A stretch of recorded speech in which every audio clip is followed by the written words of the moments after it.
शेगाव म्हटलं की डोळ्यासमोर उभं राहतं ते शेगावच्या श्री संत गजानन महाराजांचं समाधी दर्शन आणि शेगाव कचोरी. मात्र आता या शेगाव कचोरीला गॅस टंचाईचा फटका बसलेला आहे. बुलढाणा जिल्ह्यातल्या शेगाव येथील श्री संत गजानन महाराजांचं दर्शन घेण्यासाठी राज्यातून नव्हे तर देशभरातून भाविक दर्शनासाठी येत असतात आणि समाधी दर्शन झाल्यानंतर डोळ्यासमोर उभी राहते ती शेगावची कचोरी. दर्शन झाल्यानंतर कचोरी खाल्ल्याशिवाय भाविकांचं मन भरत नाही, अशी परिस्थिती शेगावला आलेल्या प्रत्येक भाविकांची असते.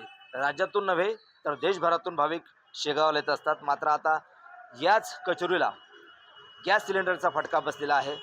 गेल्या आठवड्यामध्ये ही कचोरी 10 रुपयाला एक मिळत होती, मात्र आता गॅस टंचाईमुळं ही कचोरी आता 12 रुपयाला मिळत आहे. म्हणजेच 2 कचोरी जर खाल्ली तर 24 रुपये आता खवय्यांना मोजावे लागणार आहे.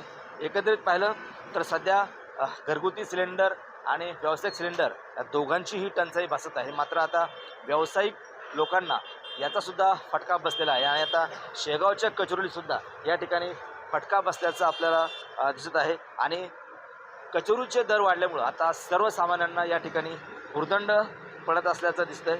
एकंदरीत पाहिलं तर शेगावची कचोरी ही आता महाग झाल्याचं दिसतंय आणि त्यामुळं आता सर्वसामान्य भाविकांना या ठिकाणी आर्थिक भूर्दंड सोसावा लागत आहे.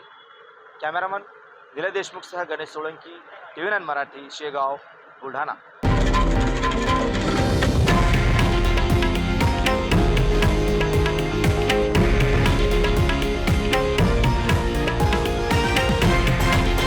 हे आहे देशातील नंबर 1 न्यूज नेटवर्क आणि आपण पाहत आहात TV9 मराठी, एकमेव.